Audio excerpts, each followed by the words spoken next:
Zee TV news కి స్వాగతం. నా పేరు రమాగన్ రెడ్డి. ముందుగా ముఖ్యాంశాలు చూద్దాం. వైసీపీకి దక్కుతున్న ప్రజాదరణ చూసి ఓర్వలేకపోతున్నారు. కూటమి నేతలపై మాజీ మంత్రి గుడివాడ అమర్ సెటైర్.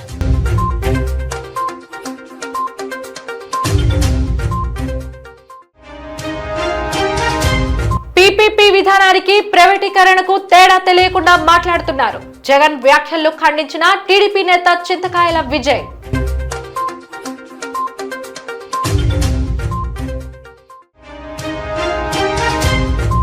పారదర్శక పాలనకు కేరఫ్ కూటమి ప్రభుత్వం. విలేకరుల సమావేశంలో దక్షిణ MLA Vamsikrishna Srinivas.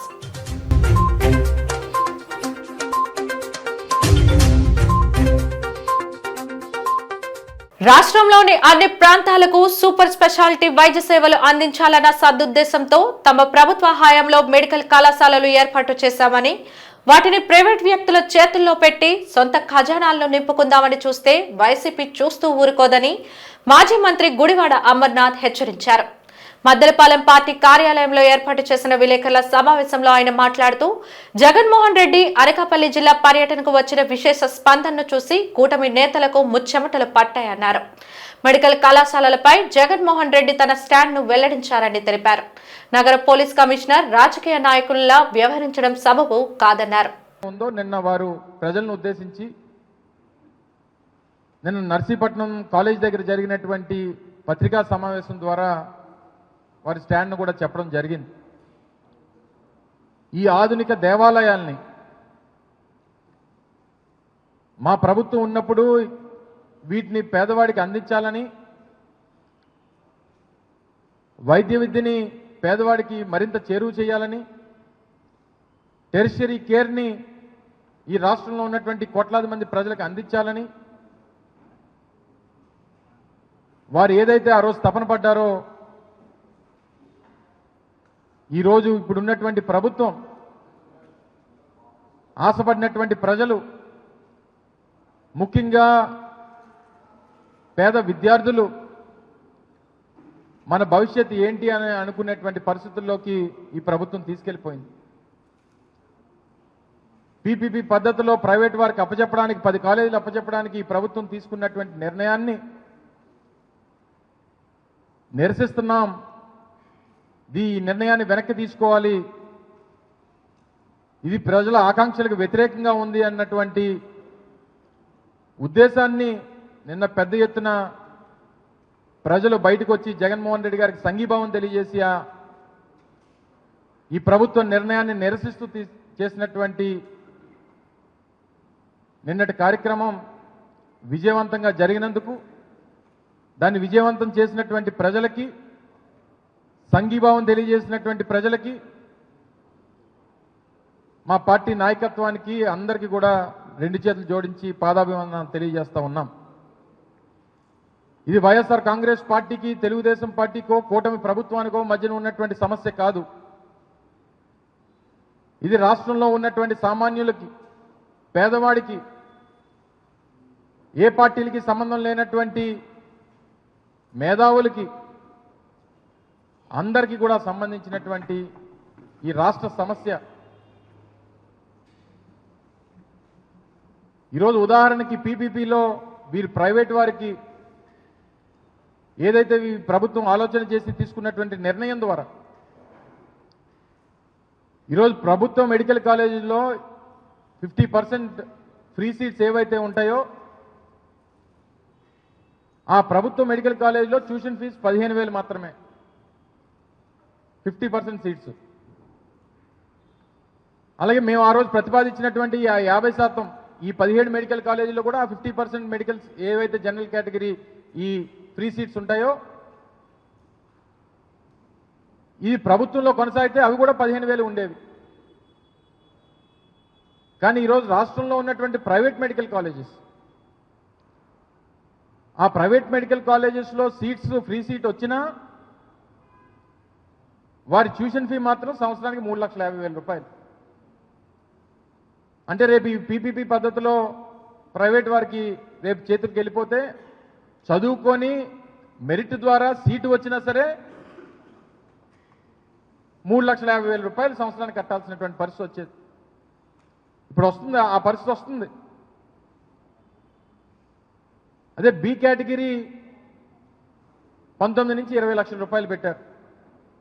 Management quota దగ్గర 3 టైమ్స్ ఆఫ్ బి కేటగిరీ అని చెప్పి పెట్టారు. అంటే 60 లక్షల రూపాయలు సంవత్సరానికి. బి కేటగిరీ అయితే 19 లక్షల రూపాయలు. ఫ్రీగా 15,000 రూపాయలకి ఇవ్వాల్సినటువంటి సీట్లు ఈరోజు పీపీపీ పద్ధతిలో ప్రైవేట్ వారికి ఇవ్వడం వల్ల ఆ ఫ్రీ సీట్స్ కాస్త 3,50,000 రూపాయలు సంవత్సరానికి కట్టాల్సినటువంటి పరిస్థితి తీసుకొచ్చింది ప్రభుత్వం. ఇప్పటి వరకు తెలంగాణ రాష్ట్రంలో విశ్వసనీయ బంగారం కొనుగోలు సంస్థగా పేరుగాంచిన వాల్యూ గోల్డ్ తన బ్రాంచీల విస్తరణలో భాగంగా ఆంధ్ర రాష్ట్రంలో ఏకకాలంలో 3 ప్రధాన నగరాల్లో 7 నూతన శాఖలు ప్రారంభిస్తున్నట్లు సంస్థ డైరెక్టర్లు అభిషేక్ చందా, అఖిల్ చందాలు ప్రకటించారు. సంస్థ వివరాలను వెల్లడించేందుకు నగరంలో ఒక ప్రైవేట్ హోటల్లో విలేకరుల సమావేశం ఏర్పాటు చేశారు. కార్యక్రమానికి ముఖ్య అతిథిగా ప్రముఖ నటి అనసూయ భరద్వాజ్ విచ్చేశారు. ముందుగా జ్యోతి ప్రజ్వలన గావించి సంస్థ లోగోను, పోస్టర్ ని ఆవిష్కరించారు. ఈ సందర్భంగా అనసూయ మాట్లాడుతూ వాల్యూ గోల్డ్ సంస్థ దినదినాభివృద్ధి చెందుతూ 100 ఏళ్ల బంగారు వ్యాపార అనుభవం కలిగిన క్యాప్స్ గోల్డ్ సంస్థలో విభాగంగా తన శాఖలను విస్తరించడం ఎంతో ఆనందంగా ఉందని అన్నారు. తాను కేవలం సంస్థకు బ్రాండ్ అంబాసిడర్ గానే కాకుండా వాల్యూ గోల్డ్ కుటుంబ సభ్యురాలిగా ఉన్నానని పేర్కొన్నారు. నమ్మకమైన బంగారు కొనుగోలు సంస్థగా భవిష్యత్తులో మరిన్ని శాఖలు ప్రారంభించాలని ఆకాంక్షించారు. డైరెక్టర్లు మాట్లాడుతూ 1901లో ప్రారంభమైన తమ బంగారం వ్యాపారం ఆనాటి నుండి ఈనాటి వరకు ప్రజల నమ్మకాన్ని చూరగొని తాము 4వ తరం వ్యాపారులుగా నిలిచామన్నారు. నూతన బ్రాంచీల అభివృద్ధిలో భాగస్వామ్యం అయిన సంస్థ సిబ్బందికి, కస్టమర్లకు ధన్యవాదాలు తెలిపారు. కార్యక్రమంలో వాల్యూ గోల్డ్ సీఈఓ భరద్వాజ్, పంపట్వార్ సహా ఇతర డైరెక్టర్లు పాల్గొన్నారు.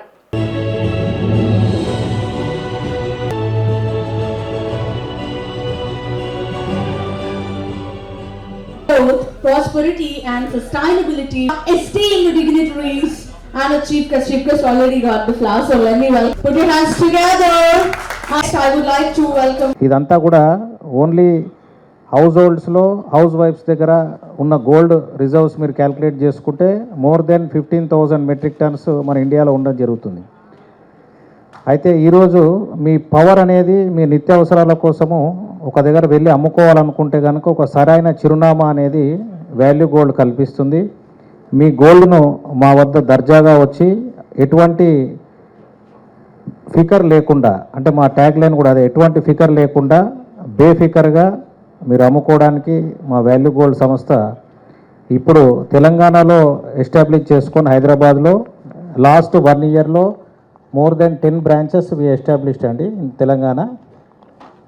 అండ్ దాని తర్వాత ఈరోజు ఆంధ్రప్రదేశ్లోకి ఒక 6 బ్రాంచెస్ తోని, విజయవాడలో 2 బ్రాంచెస్ అండ్ వైజాగ్లో 4 బ్రాంచెస్ తోటి 6 బ్రాంచెస్ తోటి ఘనంగా ఈరోజు అనసూయ గారి చేతుల మీదుగా ప్లస్ మేమందరూ కూడా ఈ అకేషన్ సెలబ్రేట్ చేసుకోవడం చాలా సంతోషంగా భావిస్తున్నాం.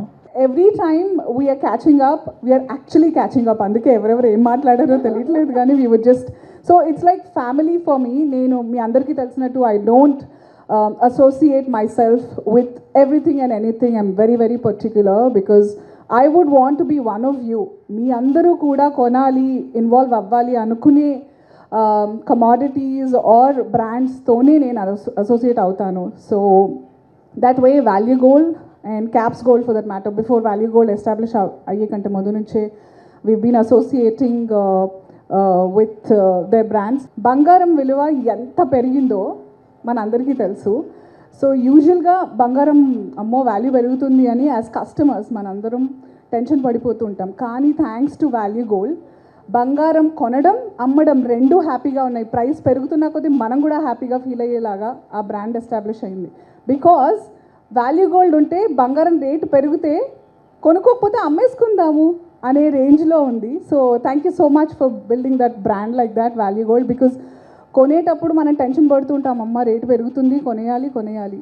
బట్ నౌ అయితే ఏముంది, కొనకపోతే అమ్మేసుకుందాం వాల్యూ గోల్డ్కి లాగా అయిపోయింది ఇప్పుడు. So it's I'm so happy that మన వాల్యూ గోల్డ్ అలాంటి ట్రస్ట్ని బిల్డ్ చేసింది తెలంగాణలో. నౌ ఆ మ్యాజిక్ని స్ప్రెడ్ చేయడానికి, ఆంధ్రప్రదేశ్కి వచ్చేసాము. So super happy and hearty congratulations to the entire team. Pension rules చట్ట సవరణలతో పెన్షనర్లను కొత్త పాత అని విభజించే చట్టాన్ని వ్యతిరేకిస్తూ 8వ పే కమిషన్ వెంటనే ఏర్పాటు చేయాలనే డిమాండ్తో ఈ రోజు జీవీఎంసీ గాంధీ పార్క్ ఆవరణలో forum of civil pensioners associations ఆధ్వర్యంలో నిరసన కార్యక్రమం నిర్వహించబడింది. ఆర్థిక బిల్లు 2025లో భాగంగా సిసిఎస్ పెన్షన్ రూల్స్ కి కేంద్ర ప్రభుత్వం సవరణలు చేసి చట్టం చేసిందని, ఇది పెన్షనర్లను కొత్త పాత అని విభజిస్తుందని, తద్వారా ప్రస్తుత పింఛనర్లకు నష్టం వాటిల్లుతుందని వక్తలు తమ ప్రసంగాల ద్వారా ఆవేదన వ్యక్తం చేశారు. ఈ చట్టం పెన్షన్ రూల్స్ కి ఏ మార్పులైనా ఎప్పటి నుంచైనా అమలు చేసే విశేష అధికారం ప్రభుత్వానికి దాఖలు పరుస్తుందని, ఇది రాజ్యాంగంలోని ఆర్టికల్ 14కి వ్యతిరేకమని తెలిపారు. అలాగే తమ సమస్యలను పరిష్కరించాలని గత 3 సంవత్సరాలుగా పింఛనర్లు చేస్తున్న ఉద్యమం కేంద్ర ప్రభుత్వానికి పట్టదు, కానీ అదాని వంటి బడాబాబుల పనులు మాత్రం క్షణాల్లో పరిష్కరించబడతాయని వక్తలు దుయ్యబట్టారు.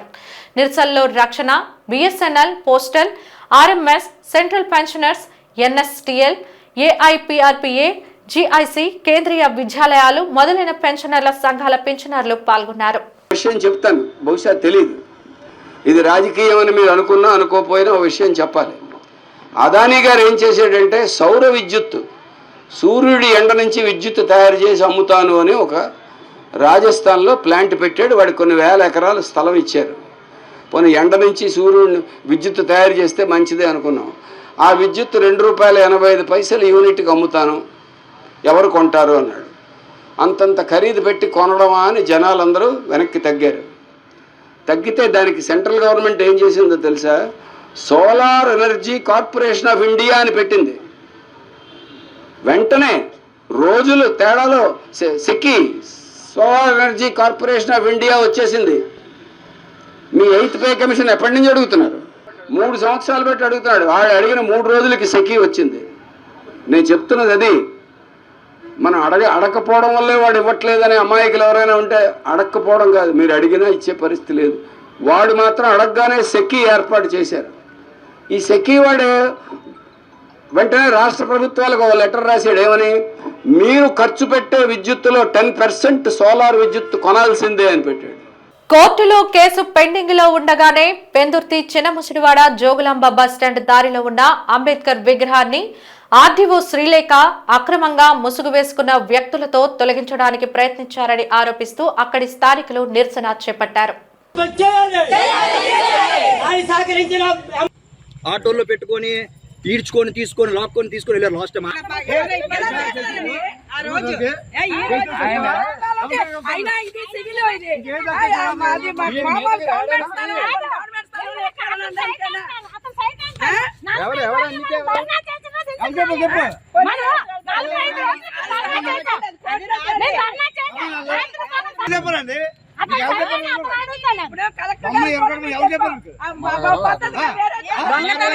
దొంగతనంగా అంబేద్కర్ విగ్రహం తీసుకెళ్తున్న దొంగ టీములు మీరు.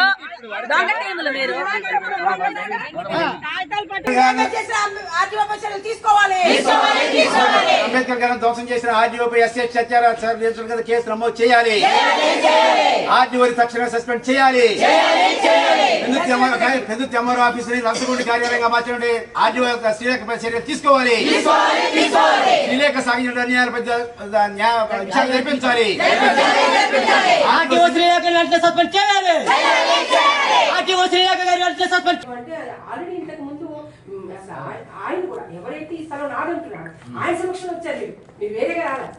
మీరు ఎవరైతే అతను నాది అంటున్నాడో ఆ నాది అంటున్నారో ఇప్పుడు ఈ మధ్య క్లెయిమ్ చేశాడు. మొత్తం రెస్పాండ్ చేసి కోర్టుకి వెళ్ళాడు. కోర్టుకు సంబంధించిన దాంట్లో మేము ఆ పిటిషన్ వేసాం. తన తరపున వెళ్ళి కోర్టులో మేము వకాలతు వేసి మా అఫిడవిట్ వేసాం. ఆయన అఫిడవిట్ వేయాలి.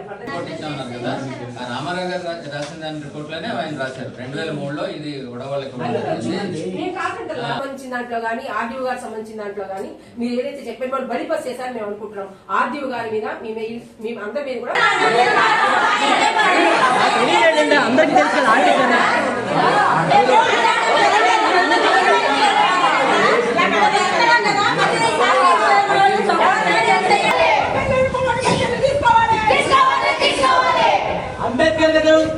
సంవత్సరాల నుంచి ఇక్కడ అంబేద్కర్ విగ్రహం ఉన్నది.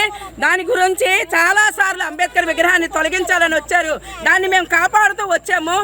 ఒకనొకప్పుడు ఈ భూమి కబ్జా చేయడానికి కోసమని ఎవరో విగ్రహాన్ని పెట్టారు. పెడితే అప్పుడు ఆ విగ్రహాన్ని ముక్కులు తీసేసి చెవులు తీసేసి ఇక్కడ నివాసం ఉన్న వాళ్ళ మీద ఆరోపణలు చేద్దామని అనుకున్నారు. మేము మళ్ళా దాన్ని శుభ్రం చేసి ప్రతి సంవత్సరము వర్ధంతి జయంతులు అంబేద్కర్ విగ్రహం దగ్గర మేము కొనసాగిస్తూ ఉన్నాము. ఇది గవర్నమెంట్ జాగా అయితే గవర్నమెంట్ వాళ్ళు పట్టించుకోవాలి. అయ్యో ఎందుకు పెట్టారని ఆనాడు చూడాలి. అప్పుడు పెట్టారు. ఇక్కడ బోరింగ్ కూడా గవర్నమెంట్ ఈ భూమి మీద గవర్నమెంట్ వాళ్ళు వేశారు.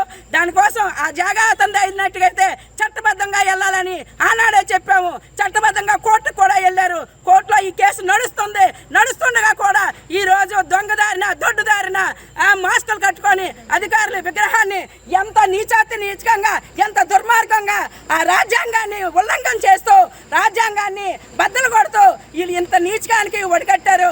ఈ రోజు ప్రభుత్వాలన్నీ పెద్ద పెద్ద కబుర్లు చెప్తూ ఈ రోజు అర్ధరాత్రి అప్పుడు దొంగలుగా వచ్చి అంబేద్కర్ విగ్రహాన్ని ఎరగొట్టారంటే వీళ్ళు ఎంతగానో తెగిస్తారు. ఈ ప్రభుత్వం ఈ అధికారులు చేస్తున్న దుర్మార్గాన్ని ఎండగట్టాలి. అన్యాయంగా పేదల హక్కుల కోసం దళిత హక్కుల కోసం పోరాడి పేదలకి జీవనోపాధిని పేదల బ్రతుకుల్ని వెలుగుదిద్దిన రాజ్యాంగ నిర్మాత అయిన అంబేద్కర్ విగ్రహాన్ని ఇంత నీచకంగా ఎరగొట్టిన అధికారులపై సీరియస్ చర్యలు తీసుకొని చట్టపరమైన శిక్షలు విధించాలని మేము ప్రభుత్వానికి ఈ అందరికీ హెచ్చరిక జారీ చేస్తున్నాము. ఈరోజు రెవెన్యూ డిపార్ట్మెంట్ వచ్చి అంబేద్కర్ నగర్ దగ్గరలో ఈ అంబేద్కర్ విగ్రహాన్ని కొన్ని సంవత్సరాల నుంచి ఇక్కడ మనం అంబేద్కర్ కార్యక్రమాలు అన్నీ చేసుకొని వస్తున్నాం. అంబేద్కర్ రాజ్యాంగ నిర్మాత. అంబేద్కర్ ఆయన చదవ వల్ల ఈవేళ ఉద్యోగాలు పొందిన ఈ ఉద్యోగస్తులు అందరూ ఆయన్ని ఆ విగ్రహాన్ని ధ్వంసం చేయడం, ఆ విగ్రహం మీద ఆ అంబేద్కర్ ఏ పేద ప్రజల కోసం ఏ బడుగు బలహీన వర్గాల కోసం పాటుపడిన వ్యక్తి, అలాంటి వ్యక్తిని అలాంటి రాజ్యాంగ నిర్మాతను ప్రపంచ మేధావుల్లో ఆయన మేధావి. అలాంటి మేధావి వర్గానికి చెందిన అలాంటి ఈ అంబేద్కర్ని ఈ ధ్వంసం చేయడం ఎంత దుర్మార్గంగా ఎంత నీచంగా ఈ ఉద్యోగస్తులు ఈ రెవెన్యూ డిపార్ట్మెంటు ఇలా చేయడం చాలా బాధాకరంగా ఉంది. మెడికల్ కాలేజ్ అనే పేరుతో జగన్ చేసిన పర్యటనలో ఉత్తరాంధ్రపై ప్రేమ ఉన్నట్టు నటిస్తూ పచ్చి అబద్దాలు మాట్లాడారని స్పీకర్ అయ్యన్న కుమారుడు టీడీపీ నేత చింతకాయల విజయ్ దుయ్యబట్టారు. విశాఖ టీడీపీ కార్యాలయంలో ఏర్పాటు చేసిన విలేకరుల సమావేశంలో ఆయన మాట్లాడుతూ స్టీల్ ప్లాంట్ తీసేసి అక్కడ రాజధాని కడితే ఎలా ఉంటుందని ఎల్వి ప్రసాద్ ను అడిగిన జగన్ ఇప్పుడు ముసలి కన్నీరు కారుస్తున్నారన్నారు. రాష్ట్ర ప్రయోజనాల కోసం మాట్లాడాలంటే ఆయన అసెంబ్లీకి వెళ్లి మాట్లాడాలని అన్నారు. అభివృద్ధి కోసం జగన్ మాట్లాడుతుంటే దెయ్యాలు వేదాలు వల్లిస్తున్నట్లు ఉందని చమత్కరించారు. అంటే ఈరోజు షుగర్ కేన్ రైతులు ఈ ప్రయాణం ఎంత బాగా జరిగిందంటే నాకు రైతులందరూ కష్టాలు చెప్పారు, ఇవన్నీ చెప్పారు. స్టీల్ ప్లాంట్ గాజువాకలో కూడా పర్ క్యాపిటల్ ఇన్కమ్ ఇవి మధ్యన పెరుగుతుంది. వైజాగ్ లో పర్ క్యాపిటల్ ఇన్కమ్ పెరుగుతుంది. రాష్ట్రం పర్ క్యాపిటల్ ఇన్కమ్ తో పోటీ పడుతుంది వైజాగ్. ఇలాంటి ఉత్తరాంధ్ర దగ్గరికి వచ్చి నువ్వు ఏదేదో మాట్లాడుతుంటే ఎవ్వడు కూడా వినడానికి సిద్ధంగా లేదని చెప్పి సందర్భంగా మీ అందరికీ సవినీయంగా మనం చేసుకుంటున్నాను. ఈ రోజు నేను క్లియర్ గా ఫ్యాక్ట్స్ ముందు పెట్టడానికి ఆయన 204 ఇలా పేపర్ చూపెట్టారు. అది స్టేట్ జీవో.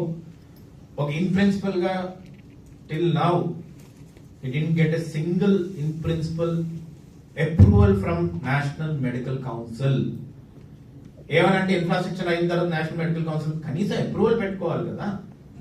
అది కూడా నర్సీపట్నానికి లేదు. నీకు అర్థం కావట్లేదు. మీది ఎలా ఉందంటే గాడిద గడ్డి పెట్టి ఆవు దగ్గరికి వెళ్ళి పాలు పిస్తే ఎలా ఉంటుందండి, అలాగే ఉంది. దారుణంగా ఎన్నిసార్లు చెప్పినాను. అక్కడ స్పీకర్ గారు కూర్చొని పెంచే ఇది మొత్తం నీకు అపోజిషన్ లీడర్ స్టేటస్ లేదా బాబు అంటే ఉంది నాకు ఉంది అంటారు. ఇక్కడ మాకు నేషనల్ మెడికల్ కౌన్సిల్ నుంచి అప్రూవల్ లేదేమో అంటే ఉంది అంటారు. ఏంటి స్టబర్నెస్ నాకు అర్థం కాదు. ఎవరో ఒక ఆయన మాట్లాడుతున్నారు మొన్న మీ నాన్నగారు రాజశేఖర్ రెడ్డి గారు ఫ్రెండ్ ఒక జర్నలిస్ట్ మాట్లాడుతున్నారు. ఆయన మొన్న యూట్యూబ్ లో చూశాను. ఏంటి ఎవరి మీద అడుగుతాడండి నాకు అర్థం కావట్లేదు. అసెంబ్లీ మీద అడుగుతాడు ఏంటంటే ఎవరిని చూడలేదు ఇప్పుడు వచ్చి లీడర్ని అంటున్నారు. ఇవన్నీ వినేకైనా కూడా ఇన్సైట్ తెలుసుకునేకైనా కూడా ఎందుకు అసలు నీకు ఆ మైండ్ పెరగట్లేదో నాకు అర్థం కావట్లేదు. ఇవాళ రేపు వెళ్ళుండి అనొచ్చు చంద్రబాబు ఏం మాట్లాడతాడు ఇవ్వండి. ఈ రోజు ఒకటే మాట చెప్తున్నాను. లోకేష్ గారిని కూడా ఇదే విధంగా ఏం చేస్తాడు ఏం బొరలేదు. నేను ఒక్కటే చెప్తున్నా, పులివెందలు వదిలి ఇదే ఉత్తరాంధ్రకు వచ్చి పోటీ చేయండి. దమ్ముంటుందా పోటీ చేయడానికి? ఇది విశాఖపట్నంలో నియోజకవర్గాన్ని సెలెక్ట్ చేసుకుని పోటీ చేయండి మీరు. జగన్మోహన్ రెడ్డి గారు, ఆయన లోకేష్ గారు 1983 తర్వాత ఒక్కసారి గెలిచిన నియోజకవర్గంలో తెలుగుదేశం పార్టీ జెండాను ఎగరేయాలని చెప్పి పట్టుదలతో పాదయాత్ర చేసి ఆ నియోజకవర్గం మంగళగిరిలో అత్యంత భారీ మెజార్టీతో గెలిచి తెలుగుదేశం పార్టీ జెండాను మళ్ళీ అక్కడ రెపరెపలాడించారంటే అలాంటి దమ్మున్న నాయకత్వంలో ఉండడం మనం అదృష్టంగా భావిస్తున్నాం. ఛాలెంజెస్ తీసుకుంటున్నాడు. అలాంటి ఛాలెంజ్ మీరేం తీసుకోగలరా? నేను ఛాలెంజ్ చేస్తున్నాను ఈరోజు. నీకు అంత ఉత్తరాంధ్ర మీద ప్రేమ ఉంటే అసలు ఋషికొండలాగా అక్కడ మొత్తం గుండు పీసేసి అక్కడికి వచ్చి టబ్బులు కట్టుకొని ఆటోమేటిక్ కమోడ్స్ పెట్టుకొని అక్కడ ఎంజాయ్ చేద్దామని ఎప్పుడు ప్లాన్ చేయరు. ఈరోజు ఒకటే చెప్తున్నాను, ఇంకా లోతుగా వెళ్ళవలసిన అవసరం ఏంటంటే లిక్కర్ స్కామ్ జరిగింది వైజాగ్ లోనేమో ఇదే దస్పుల్లా హిల్స్ లోని 1090 590 సంథింగ్ ఎంతో పర్సెంటేజ్ పెట్టి డెవలప్మెంట్ కింద ల్యాండ్స్ తో పెద్దాం ప్లాన్ చేశారు. విజయ భారతి ట్రస్ట్ పెట్టి మొత్తం డబ్బులతో పెద్దాం ప్లాన్ చేశారు. ఇంత లూట్ చేద్దామని ప్లాన్ చేశారు. బ్లఫ్ చేశారు. ఇండస్ట్రియలిస్ట్ దారుణంగా మోసం చేశారు. వైజాగ్ ని సర్వనాశనం చేసింది ఎవరన్నా ఉన్నారంటే అది జగన్మోహన్ రెడ్డి అని చెప్పి ఈ సందర్భంగా చెప్పదలుచుకుంటూ, ఈ రోజు నీకేమైనా చిత్తశుద్ధి ఉంటే కామ్గా ఇంట్లో కూర్చోండి. ఇదే మెడికల్ కాలేజ్ నుంచి మాట్లాడాలంటే అసెంబ్లీకి వచ్చి బెంచ్ దగ్గర కూర్చొని బెంచ్ గుద్ది మాట్లాడితే అక్కడ ఎదురుగా నించున్న చంద్రబాబు నాయుడు గారు, పవన్ కళ్యాణ్ గారు, బీజేపీ వాళ్ళు అందరూ కలిసి నీకు ఈ పేపర్ తీసుకొచ్చి నీ బెంచ్ మీద తీసుకుతారు. జీవీఎంసీ 87వ వార్డు కనితి కాలనీ కాళింగ వీధిలో నూతనంగా రూపుదిద్దుకున్న శ్రీ కార్తికేయ, శ్రీ స్వర్ణాకర్షణ భైరవ, శ్రీ భువనేశ్వరి దేవి సహిత శ్రీ పంచముఖేశ్వర స్వామి ఆలయం ప్రారంభానికి సిద్ధమైంది. 3 రోజుల వేద మంత్రోచ్చారణలు, హోమాలు చేస్తూ ప్రాణ ప్రతిష్ఠ చేయనున్నారు. తొలి రోజు కార్యక్రమంలో స్థానిక ఎమ్మెల్యే పల్లా శ్రీనివాసరావు పాల్గొని ఆలయంలో కలయ తిరిగారు. ఇక్కడ జరగనున్న వేడుకల వివరాలను నిర్వాహకులు ఆయనకు తెలియజేశారు. కమిటీ ప్రతినిధులు మాట్లాడుతూ రాష్ట్రంలో ఎక్కడా లేని విధంగా ఏకశిల ధ్వజస్తంభంను ఇక్కడ ఏర్పాటు చేస్తున్నట్లు తెలిపారు. వేడుకలను శాస్త్రోక్తంగా నిర్వహించి శనివారం మధ్యాహ్నం భారీ అన్న సంరాధన ఏర్పాటు చేస్తున్నట్లు తెలిపారు.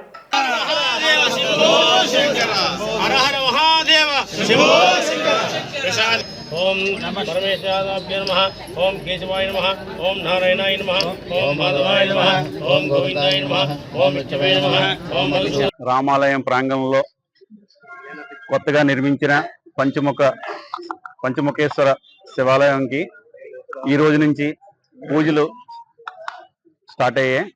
ఈరోజు, రేపు, ఎల్లుండు 3 రోజులు పూజలు ఉంటాయి.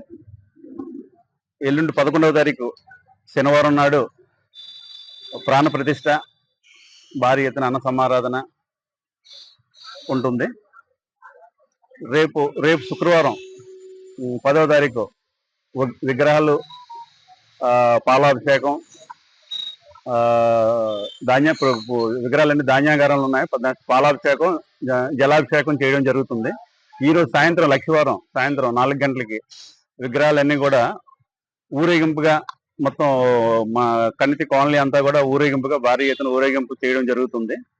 ఈ ఆలయం నిర్మించడం కోసం కాలనీలో ఉన్న ప్రతి ఒక్కరు కూడా భారీ ఎత్తున ధన సాయం చేయడం దాని తగ్గట్టుగా ఈ ఆలయాన్ని కూడా నిర్మించడం జరిగింది. ఈ ఆలయం యొక్క విశిష్టత ఏంటంటే ధ్వజస్తంభం యాక్సలుగా 42 అడుగులు తిరుపతి నుంచి తీసుకురావడం. దీనికి తయారు చేయడానికే సుమారు 3-4 నెలలు పట్టింది. ఆ యాక్సెల్ సెలెక్ట్ చేసి తీసుకురావడానికి, దానికి ఫిక్సింగ్ చేయడానికి చాలా డబ్బులు కూడా భారీ ఎత్తున ఖర్చు అయ్యాయి. ఇదేంటంటే ఈ ఏరియాలో కూడా ఎక్కడ కూడా యాక్సెల్ ఈ టైపు లేదు. మేము అరేంజ్ చేయాలని చెప్పేసి మా కమిటీ నిర్ణయించుకోవడం, దాని తగ్గట్టుగా మా పెద్దలు కూడా సహకారంతో ఇది తిరుపతి నుంచి తీసుకురావడం జరిగింది. అదేవిధంగా ఈ శివాలయంకి భారీ ఎత్తున మా సహకరించారు. అందరూ కూడా పెద్దలందరూ సహకరించి ఈ నిర్మాణం చేయడం జరిగింది. ఈ నిర్మాణంలో ప్రతి ఒక్కరు సహకరించిన అందరికీ ధన్యవాదాలు తెలుపుకుంటున్నాం. అండర్ గ్రౌండ్ డ్రైనేజ్ వర్కర్స్ 13 మందికి జీవో నెంబర్ 36 ప్రకారం వేతనాలు, అలాగే విధుల్లో చనిపోయిన కార్మికులకు ఎక్స్గ్రేషియర్ చెల్లించాలని డిమాండ్ చేస్తూ జీవీఎంసీ కాంట్రాక్ట్ వర్కర్స్ యూనియన్ ఆధ్వర్యంలో జీవీఎంసీ గాంధీ విగ్రహం ఎదుట మోకాళ్లపై కూర్చొని కార్మికులు వినూత్న నిరసన చేపట్టారు. నిరసనను ఉద్దేశించి కార్మిక నాయకులు మాట్లాడుతూ నగర పరిశుభ్రతలో ప్రధాన పాత్ర పోషిస్తూ ప్రజల మలమూత్రాలను మ్యాన్హోల్స్ ద్వారా శుభ్రపరుస్తూ విధులు నిర్వహిస్తున్న కార్మికులపై జీవీఎంసీ యాజమాన్యం సీతకన్ను వేసిందని వాపోయారు. సమాన పనికి సమాన వేతనం చెల్లించడమే కాకుండా 300 మంది కార్మికుల 10 నెలల ఎరియర్స్, కాంట్రాక్ట్ జట్టింగ్ వాహనాల కార్మికులకు కూడా 36 జీవోని అమలు చేయాలని డిమాండ్ చేశారు. తమ సమస్యలు పరిష్కరించకపోతే మరో సమ్మెను చవిచూడాల్సి ఉంటుందని హెచ్చరించారు.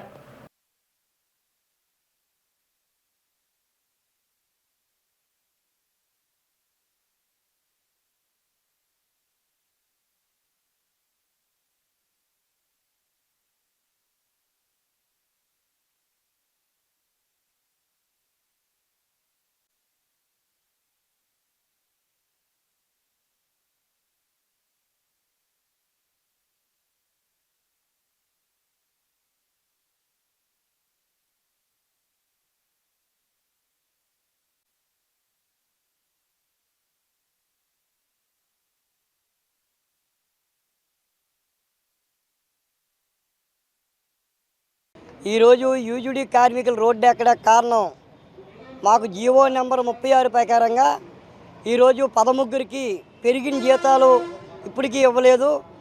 అధికారులతో ఎన్నోసార్లు లెటర్లు పెట్టి మొరపెట్టుకున్నాం, ఇప్పటికొచ్చి కూడా దాన్ని పట్టించుకుని పాపానికి కూడా పోవట్లేదు. అలాగే మాకు ఏదైతే జీవో నెంబర్ 36 ప్రకారంగా జీతాలు పెరిగి వచ్చాయి, 10 నెలల తర్వాత మాకు జీతాలు ఇచ్చారండి.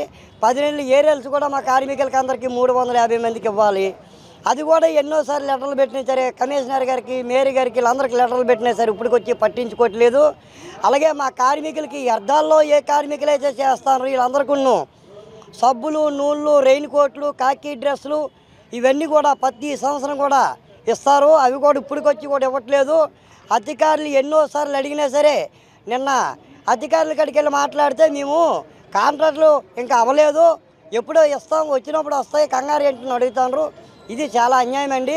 ఈ అర్థాల్లో పనిచేసిన కార్మికుడికి ఏ సమస్య వచ్చినా అధికారుల కాడికి వెళ్ళి చెప్తే దానికి కనీసం పట్టించుకుని పాపాన కూడా పోవట్లేదు.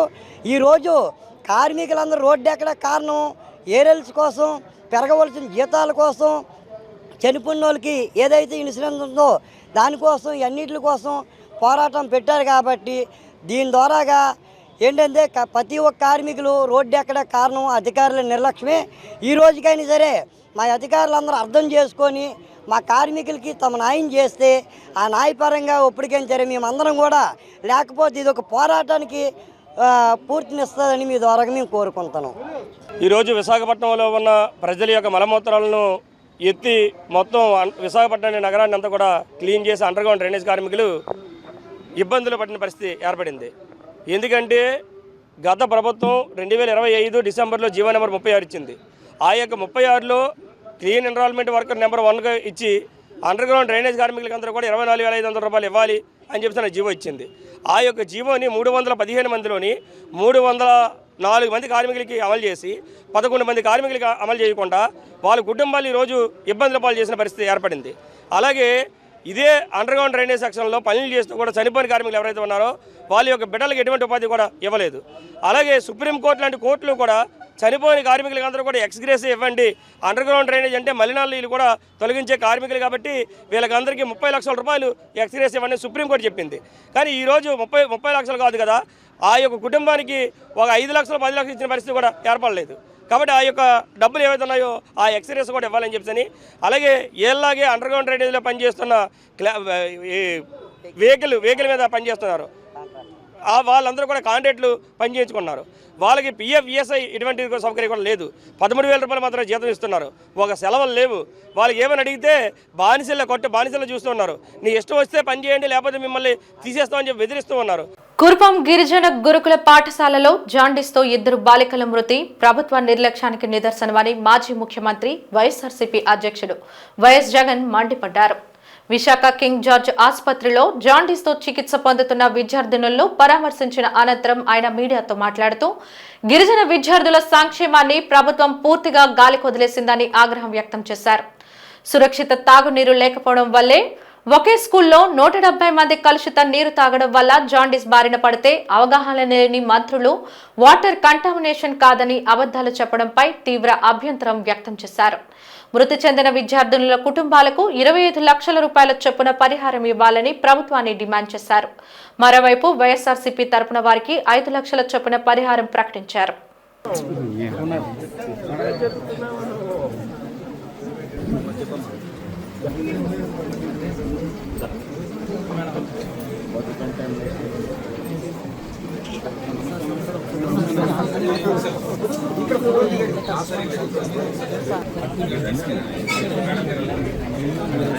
గవర్నమెంట్ తప్పు చేసిందని ఒప్పుకొని తప్పిదాలను చేస్తే ఈ తప్పిదాలకు ప్రాయశ్చిత్తం చేసుకుంటే కనీసం దేవుడన్నా కొంతవరకు క్షమిస్తాడు. లేకపోతే దేవుడిని కూడా క్షమించే పరిస్థితి ఉండదు. వైఎస్ఆర్సీపీ మెడికో లీగల్ కేసు ఇది మెడికో లీగల్ కేసు ఎస్టీ పిల్లలను ట్రైబల్ పిల్లలను పట్టించుకునే పట్టించుకునే పరిస్థితి లేని ప్రభుత్వం ఇది.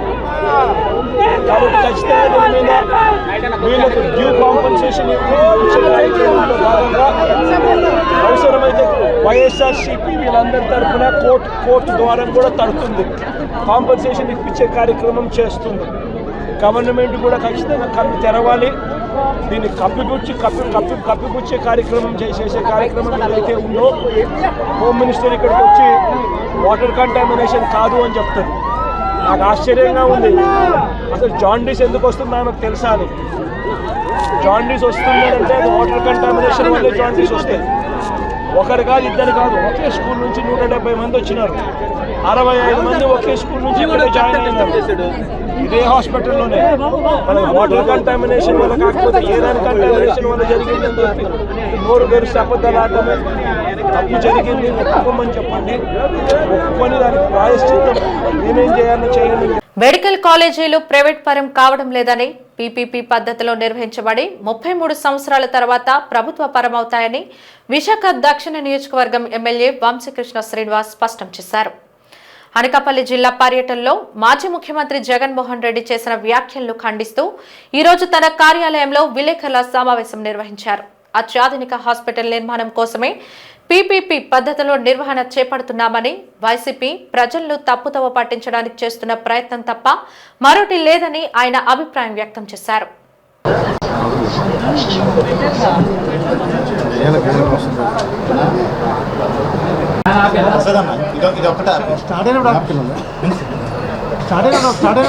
పీపీపీ మోడ్ అంటే అర్థం కాకపోతే అర్థమయ్యే విధంగా కూడా చెప్పాలి. మీకు 33 సంవత్సరాల తర్వాత యాజ్టీజ్గా మళ్ళీ అది గవర్నమెంట్కే చెందుతుంది. అప్పటి వరకు ఈ 33 సంవత్సరాల పాటు అన్ని వసతులతో రాష్ట్ర వ్యాప్తంగా ఉన్నటువంటి ఏవైతే పీపీపీ మోడ్లో ఇవ్వాలని డిసైడ్ అయ్యారో, ఈ రాష్ట్రంలో అద్భుతమైనటువంటి 6th అందించాలి పేద ప్రజలకు అని చెప్పేసి ఒక మంచి నిర్ణయం తీసుకున్నారు ఇవాళ కూటమి. చంద్రబాబు నాయుడు గారికి సింబర్ ప్రత్యేకంగా ధన్యవాదాలు. ఎందుకంటే ఇది ఒక 30 సంవత్సరాల పాటు ఎలాగ నడుపుకుంటూ వెళ్ళడం కంటే ఇవాళ మెరుగైన వైద్యం అందించాలి, అద్భుతమైన వైద్యం అందించాలి, పేదలు ఇబ్బంది పడకూడదు, పేదల కోసమే కట్టే ఈ కాలేజీలన్నీ కూడా పేదలకే ఉండాలని చెప్పేసి ఒక మంచి మనసుతో ఒక అద్భుతమైన నిర్ణయం తీసుకున్నారు. దాన్ని ఎందుకు వ్యతిరేకిస్తున్నారో అర్థం అవట్లేదు. మీకు రోడ్డు మీద రావడానికి ఏది అవకాశం లేదు కాబట్టి దీన్ని అడ్డుపెట్టుకున్నారు తప్ప అది ప్రైవేటు పరం చేసే పద్ధతి కాదు. మీరు ఇచ్చిన జీవోని ఏమైనా మార్చారా, లేకపోతే మీరు ఇచ్చిన సీట్లను మార్చారా? యాజ్టీజ్గానే రన్ అవుతుంది తప్ప అమౌంట్ ఇంకొకరు పెడతారు, అభివృద్ధి జరుగుతుందని చెప్పేసి చెప్తుంటే ప్రైవేటు పరం చేసి ఏం మార్చారు? ప్రైవేటు పరం మీ జీవోలు ఏమైనా ఒకటి మార్చి చూపించండి. జనాల్ని తప్పుదారి పట్టించడానికి ఒక దుర్మార్గమైనటువంటి ఆలోచనలు, దుర్మార్గమైన కుట్రలు చేసే పద్ధతి తప్ప ఆ జీవోలు ఏమైనా మార్పులు చేశారా? ఏమన్నా ఒక్కటైనా మార్పు జరిగిందా? ఎక్కడ ప్రైవేటు పరం అయిపోయింది? ఇవాళ మనం కార్పొరేట్ వైద్యం అందించాలి, పెద్ద పెద్ద కార్పొరేట్ హాస్పిటల్ని ఎంకరేజ్ చేస్తామను అదే పద్ధతిలో ఇది అవుతూ ఉంది. అంతేకాని గవర్నమెంట్ అండర్లో సెంట్రల్ గవర్నమెంట్ ఏదైతే నామ్స్ ఉన్నాయో మెడికల్ అంతా దేశవ్యాప్తంగా ఉన్నటువంటి మెడికల్ కాలేజీలు ఏవైతే ఉన్నాయో ఆ యొక్క నిర్ణయాలకు అనుకూలంగా గవర్నమెంట్ అండర్లో సిస్టమేటిక్గా జరగడానికి కొంత పెట్టుబడులు తీసుకోవడం తప్ప ఇది ఎక్కడా కూడా సీట్లు మార్చడం కానీ లేకపోతే ఇంకోటి చేయరు. 8,700 కోట్లు అవసరం. మీరు ఎంత ఖర్చు పెట్టారు, ఏ పొజిషన్లో ఉన్నాయి, 5 సంవత్సరాలు మీరు ఏం చేశారు?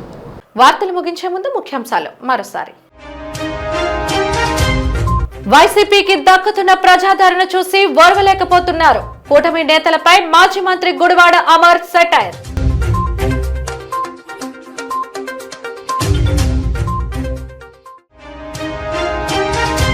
పీపీపీ విధానానికి ప్రైవేటీకరణకు తేడా తెలియకుండా మాట్లాడుతున్నారు.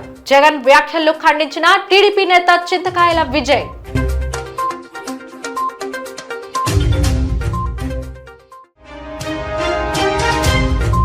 పారదర్శక పాలనకు కేరఫ్ కూటమి ప్రభుత్వం. విలేకరుల సమావేశంలో దక్షిణ ఎమ్మెల్యే వంశీకృష్ణ శ్రీనివాస్.